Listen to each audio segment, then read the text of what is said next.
السلام عليكم وعبد الرحمن مركلي ما ogtahay Canada in ay tahay wadanka labaad ee adduunka ugu baaxadda weyn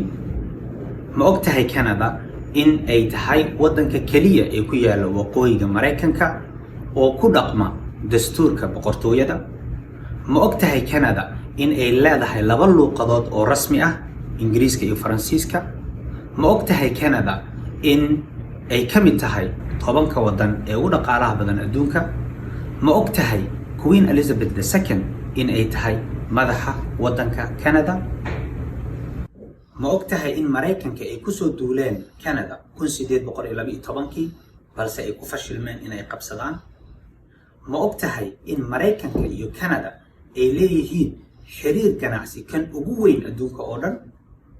ma ogtahay in ka badan 75% badeecooyinka Canada loo dhoofiyo wadanka Mareykanka ma ogtahay Canada in loo yaqaano dhulka muhaajiriinta ma ogtahay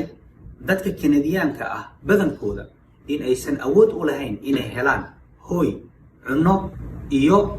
dhar wanaagsan ka hor 1951 macluumaadka ee inta dheer waxaan idinkula wadaagi doonaa channelkan fadlan la share garee asxaabtaada iyo qof kasta oo aad isleedahay wuu ka faa'iideysan karaa fadlan subscribe saar si ay kuu soo gaaraan macluumaad ku saabsan kooraska iyo kuwa ku saabsan jinsiyadda Canada mahadsanidin